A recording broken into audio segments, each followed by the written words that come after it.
Selamat pagi pemirsa, apa kabar Anda di pagi hari ini? Senang sekali saya Graciela Taime dapat menjumpai Anda dalam Berita Papua.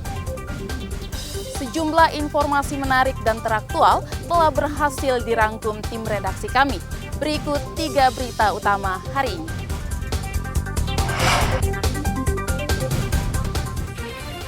Seorang nelayan di Timika terjatuh dari atas kapal, tim SAR kerahkan perahu cepat mencari korban. Gubernur Papua bersedia diperiksa kesehatannya oleh dokter KPK. Ratusan siswa sekolah menengah atas tampilkan kreasi produk unggulan khas Papua dalam Festival Pelajar di Merauke.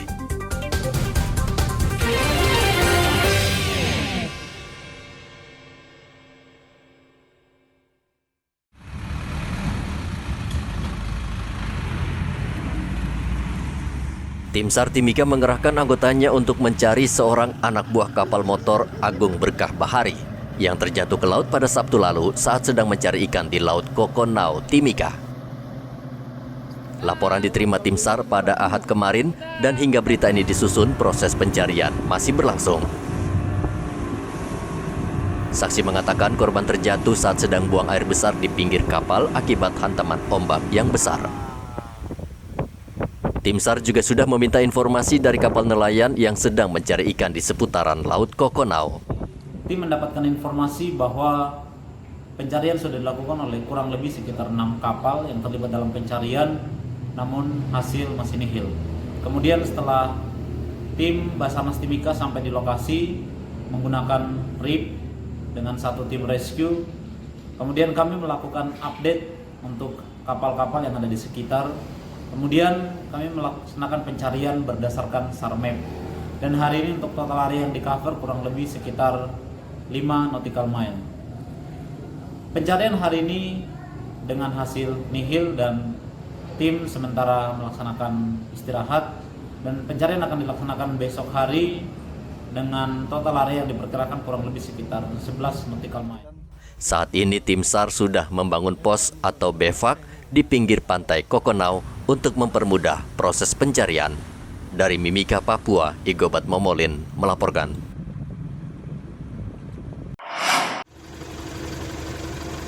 Polisi membubarkan 2 kelompok warga di Timika yang tawuran di kompleks Gorong-Gorong Senin kemarin. Kedua kelompok ini saling serang dengan melempar batu dan benda tajam. Pertikaian ini sudah berlangsung selama 3 hari berturut-turut dan warga sekitar merasa terganggu. Mereka akhirnya melapor ke polisi. Namun upaya polisi membubarkan tawuran sempat dilawan kedua kelompok. Akibatnya kaca mobil patroli milik polisi pecah, sehingga polisi mengeluarkan tembakan peringatan ke udara untuk membubarkan massa. Ya, memang wilayah itu memang kami jadikan sebagai red zone ya, daerah merah memang untuk di sana itu, dan kebanyakan ketika kami melakukan operasi malam di situ, kami selalu menjadi korban dari pihak kepolisian. Kemarin sampai Kasat Sabara juga kena di bagian kepalanya, ada jahit. Terus kemudian ada satu lagi anggotanya yang kena saat bawa kendaraan. Kendaraan juga rusak-rusak berat karena mereka di situ dengan leluasa kalau malam hari melakukan pelemparan terhadap petugas yang lewat seperti itu. Tapi kemarin sempat mengeluarkan tembakan peringatan biar mereka menjauh dari TKP, kemudian dipaksa untuk membubarkan diri ya. Tapi itu lagi karena malam hari mereka menguasai medan di sana, dan akhirnya kami mencoba untuk mundur, tapi kami selalu antisipasi dari jauh. Polisi saat ini sudah mengantongi sejumlah nama dari kedua kelompok warga yang bertikai. Dari hasil penyelidikan sementara, pertikaian antar warga itu dipicu minuman keras. Dari Mimika, Papua, Igobat Momolin melaporkan.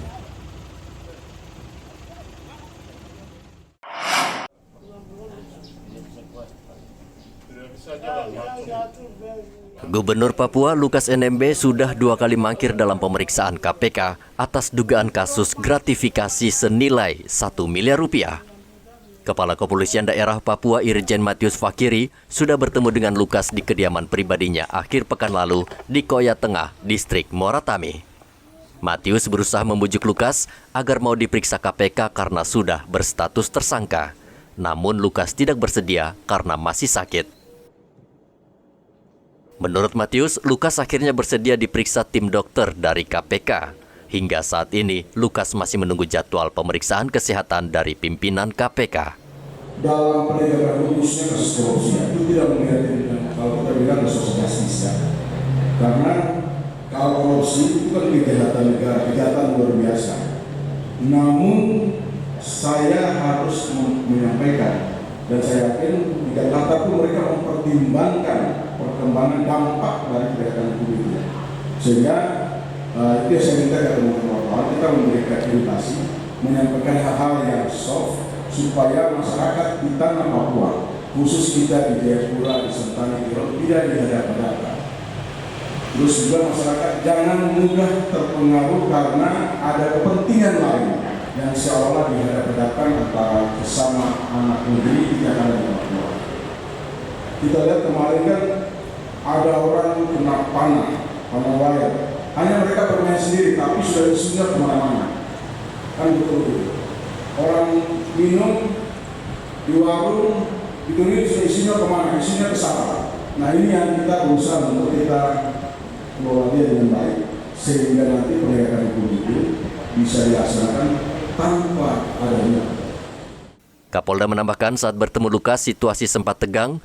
Ia meminta agar tidak ada oknum yang sengaja memanfaatkan situasi ini untuk memperkeruh suasana dan mencari keuntungan pribadi. Lukas NMB bersikeras tidak mau diperiksa KPK karena kondisi kesehatannya. Lukas sudah ditetapkan menjadi tersangka gratifikasi uang sebesar 1 miliar rupiah sejak 5 September lalu. Namun hingga saat ini KPK belum berhasil memeriksa Lukas NMB yang beralasan sakit. Ratusan simpatisan Lukas NMB juga masih terus berjaga di halaman rumah pribadinya. Mereka memeriksa satu persatu siapapun yang masuk keluar rumah Gubernur Papua. Hendra melaporkan dari Kota Jayapura, Papua.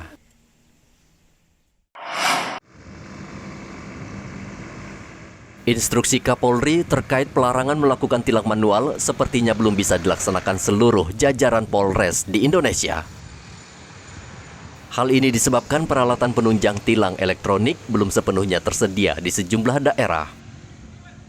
Seperti di Merauke hingga saat ini, belum ada satupun kamera pemantau yang terpasang di ruas jalan utama karena kendala biaya yang tidak murah. Tentang elektronik traffic law enforcement yang disampaikan bahwasannya untuk kamera etle sendiri itu sementara masih berada di Jayapura. Untuk di Merauke sendiri itu belum ada kamera stasioner ataupun kamera etle yang terada di Merauke. Jadi terkait masalah penilangan yang tidak boleh dilakukan secara manual karena di Merauke belum ada, jadi polisi lalu lintas sebenarnya tidak mencari kesalahan, tetapi apabila memang ada pelanggaran yang dapat mengakibatkan kecelakaan lalu lintas, mungkin kita bisa menegurnya ataupun memberitahukan secara prosedur.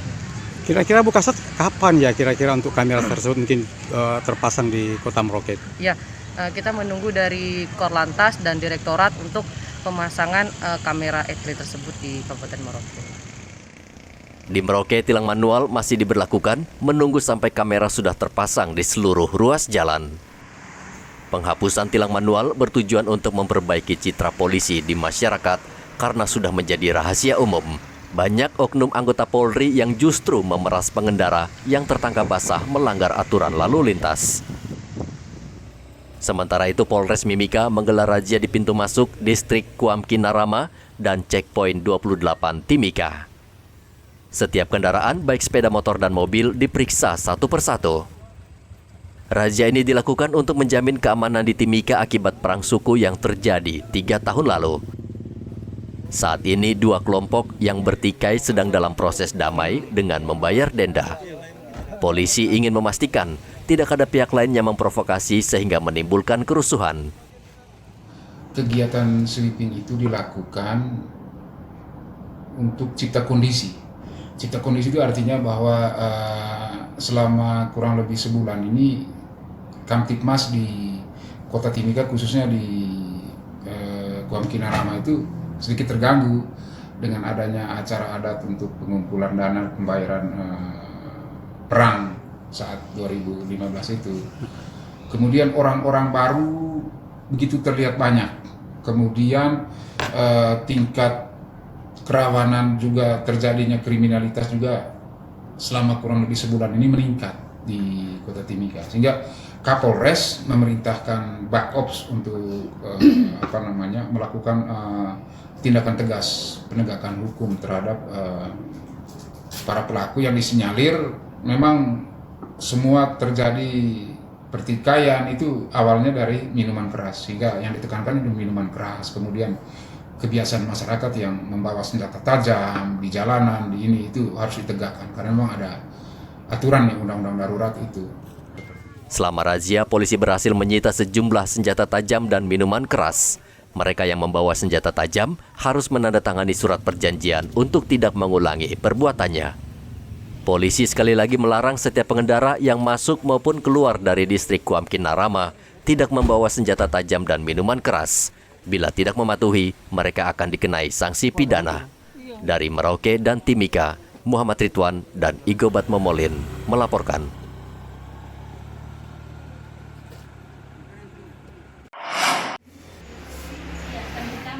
Saat ini seluruh apotek di Mimika dipastikan untuk sementara tidak menjual berbagai jenis dan merek obat sirup yang menjadi petaka gagal ginjal akut yang akhir-akhir ini menyerang anak-anak.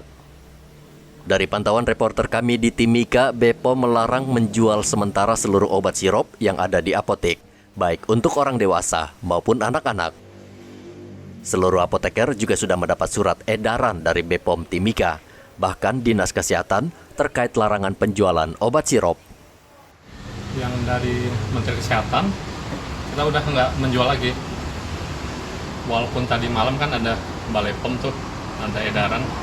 Ada beberapa sirup yang sudah aman, yang bisa dijual, tapi sementara kita masih menunggu dari Menkes lagi. Apakah mereka udah satu suara lah istilahnya ya. Jadi sementara kita memang belum menjual obat-obat cair. Kira-kira semua jenis obat cair atau memang? Semua. Ya. Sejak kapan? Mulai dari edaran dari Menteri Kesehatan, himbauan untuk tidak menjual. Sudah berapa hari yang lalu itu. Sampai sekarang belum menjual gitu. Itu obat cair untuk anak, orang dewasa pun juga? Semua. Karena cair itu kan yang diindikasikannya kan pelarutnya. Jadi semua pelarut, semua cairan kita tidak jual yang obat diminum. Nah, kita ikuti himbauan dari Menteri Kesehatan. Item aja kita kan sedia stok banyak. Misalnya merek ini, terus satu itemnya berapa puluh. Belum berapa item, kalikan aja tuh. Jadi semuanya kita nggak jual. Batuk, pilek, demam, vitamin, semua pelarut, semua larutan. Kan di situ nggak disebut ini obat demam, obat pilek, tapi yang disebut kan pelarutnya. Nah kalau pelarut kan berarti bahan cairan, bahan sirup. Pas ini ada surat dari Kemenkes, hari itu juga kita tidak menjual seluruh obat sirup yang larut, kan pokoknya semua larutan itu kita tidak jual dari tanggal 19 itu. Pokoknya yang sirup-sirup kita tidak, ini batuk, flu, demam, semua kita tidak jual. Kalau yang ditarik di sini kan yang kemarin sudah ada surat resminya dari Kemenkes itu sama BPOM kan ada 5, yang kita punya ada 2. Obat sirup anak yang batuk flu, baby Unicodicot sama Thermorex. Itu saja yang kita punya 2 kemarin sudah ditarik, sudah dimasukkan di karton. Kemarin ada pemeriksaan juga dari Lokapom dengan Dinkes, sudah kita masukkan di karton, sudah ditarik. Kita bebankan untuk sementara tidak melayani sediaan sirup semuanya sampai kita tunggu pengumuman resmi dari BPOM dengan Kemenkes. Warga diminta untuk sementara waktu mengganti atau mencari alternatif obat pengganti bagi anak-anak mereka yang sedang menderita sakit. Maksudnya kaget juga, biasanya kan anak-anak itu minum sirup, tapi setelah saya dengar ya dari tergantung saja, kalau dari kesehatan kita menyesuaikan saja dari. Tadi ibu sempat cari obat sirup ya? Iya, sirup ini vitamin, sama kemarin dia panas saya ini. Kemarin panas saya mau belikan ini Pamol, tapi Katanya lagi sementara ini masih ini. Belum diizinkan. Iya, belum diizinkan. Padahal biasanya minum pamor. Sekarang anak diberikan obat apa? Tablet saja. Kemarin bersama saya itu. Dilarutkan, Mbak? Dilarutkan. Iya. Sampai saat ini di Kabupaten Mimika memang belum ditemukan kasus gagal ginjal pada anak. Namun Dinas Kesehatan harus mengambil langkah antisipasi karena sudah ratusan anak dilaporkan meninggal dunia akibat gagal ginjal yang diduga disebabkan kandungan tertentu di obat jenis sirop. Pemerintah saat ini sudah menarik 5 obat sirop yang diduga mengandung etilen glikol di atas batas ambang. Etilen glikol ini diduga menjadi pemicu gagal ginjal terhadap anak-anak. Data Kemenkes per 24 Oktober 2022, 200 anak dirawat di rumah sakit akibat gagal ginjal di 20 provinsi dan 133 diantaranya meninggal dunia. Dari Mimika, Papua, Igobat Momolin melaporkan.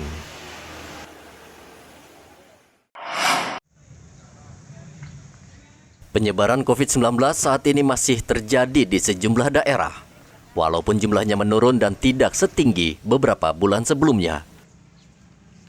Hal ini disebabkan sudah terbentuk kekebalan komunitas.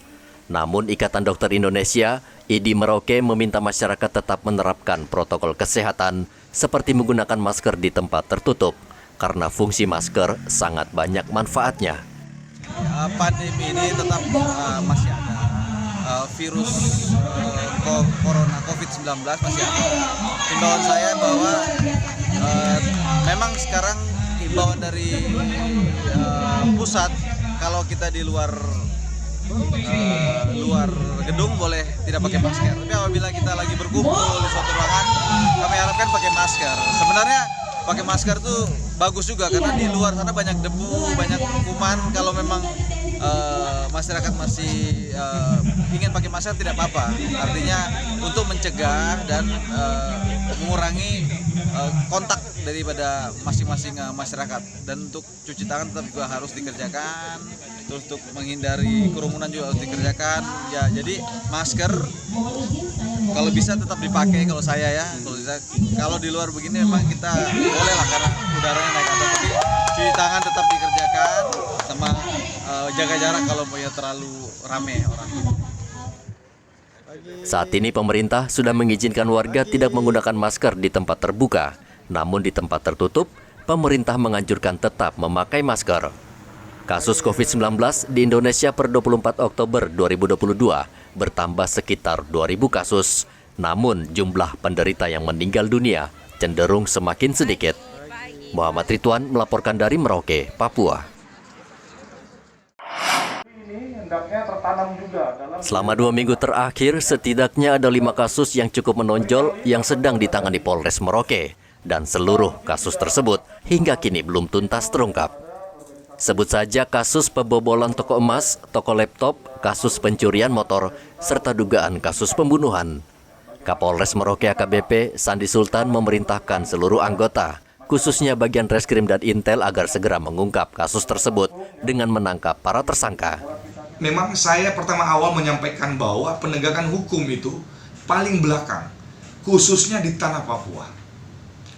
Bagaimana saya menghimbau atau memberikan petunjuk dan arahan kepada anggota terkait atensi bagaimana kita dekat dengan masyarakat. Ya. Yang saya kedepankan adalah Bimas, Intelijen, dan Polsek. Penegakan hukum itu di belakang. Tapi saya lihat ini bukan berarti saya tidak melakukan penegakan hukum. Humanis tapi tegas itu perlu saya laksanakan. Nah, terkait dengan penegakan hukum ini ada beberapa kriminal yang terjadi, ya. Yang jadi atensi saya ini adalah pencurian yang berentet ini. Ya, ini sudah saya sampaikan kepada Babin Kamtibmas, cegah mengenai minuman lokal ini yang berakibat fatal. Minuman lokal ini bisa menjadikan pencurian dengan kekerasan, curanmor, penganiayaan, pemerkosaan. Nah, ini dia, dari Milo semuanya. Kapolres meminta kepada anggotanya agar tidak takut untuk melumpuhkan para tersangka bila melawan, tentu menurutnya dengan tindakan yang terukur dan sesuai prosedur. Muhammad Ridwan melaporkan dari Merauke, Papua.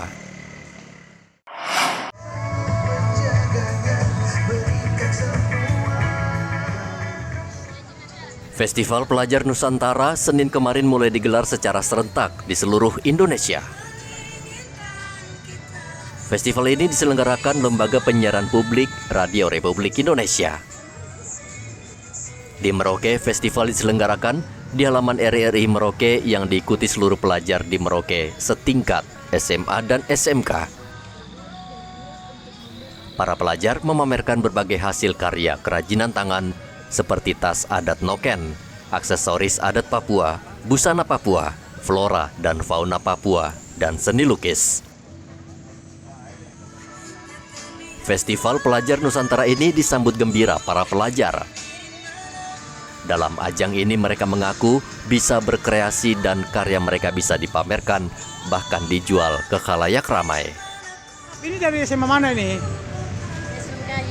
SMK YPK. Apa saja yang dipamerkan ini, Yonap?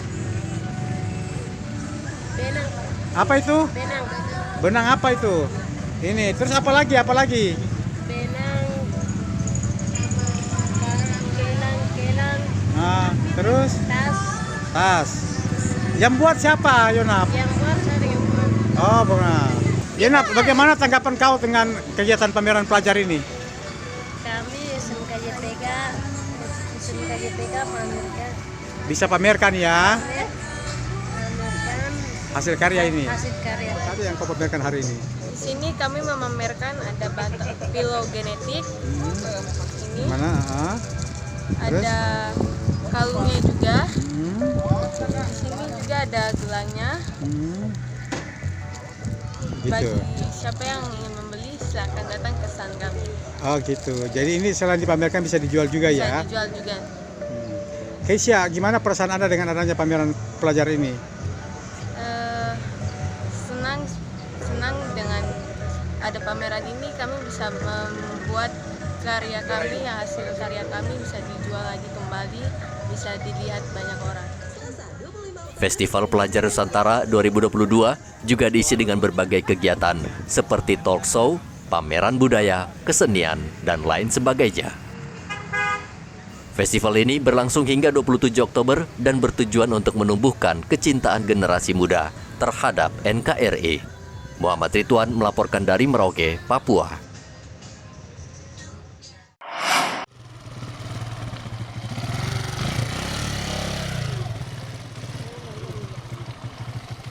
Korem 172 Jayapura membagi-bagikan sembako kepada warga miskin di distrik Muara Tami. Selain sembako, tentara juga membangun dapur untuk warga melalui program Babinsa Masuk Dapur. Lazarus Karoba adalah salah satu warga miskin di kampung Era Gayam yang menerima bantuan. Lazarus tinggal di rumah sangat sederhana. Ia tidak memiliki dapur untuk kegiatan memasak sehari-hari. Akhirnya, 2 orang Babinsa Korem 172 melaporkan kondisi Lazarus dan mereka membangun dapur untuk keluarga Lazarus. Lazarus dan keluarga senang memiliki dapur untuk memasak. Ia menyampaikan ucapan terima kasih kepada Pangdam dan Danrem. Terima kasih untuk TNI, Bapak Panglima, Bapak Danrem membantu saya tidak punya rumah, tidak punya dapur, karena dibantu. Saya ucapkan terima kasih banyak. Terima kasih Babinsa masuk ke dapur bermanfaat bagi masyarakat kecil, bagi kami. Terima kasih. Program Babinsa Masuk Dapur ini dicetuskan Pangdam Cendrawasih untuk membantu warga miskin di pedalaman Papua yang kelaparan, yang tinggal di rumah yang tidak layak huni. Rian Tonai melaporkan dari Kota Jayapura, Papua.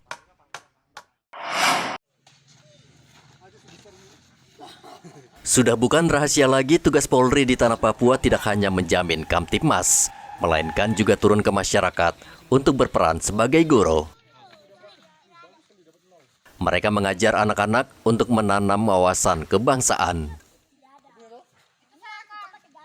Kegiatan Polri mengajar anak-anak ini merupakan salah satu program Binmas Noken Polri. Mereka diajar menghafalkan ikrar Sumpah Pemuda. Putra dan putri Indonesia menyatu. Kami putra dan putri Indonesia bertumpah darah yang satu, tanah air Indonesia.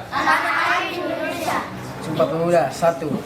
Kami putra dan putri Indonesia mengaku bertumpah darah yang satu, tanah air Indonesia. Persatuan, bahasa Indonesia.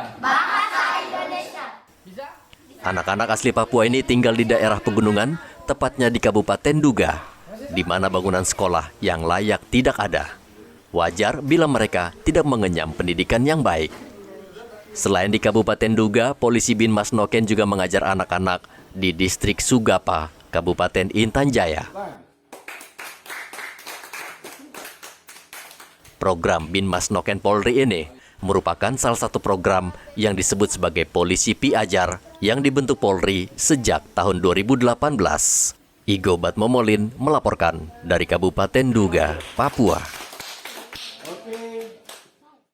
Pemirsa, informasi tadi sekaligus mengakhiri jumpa kita dalam Berita Papua. Saya Graciela Taime, mewakili tim kerabat kerja yang bertugas menyampaikan terima kasih, selamat beraktivitas, sampai jumpa.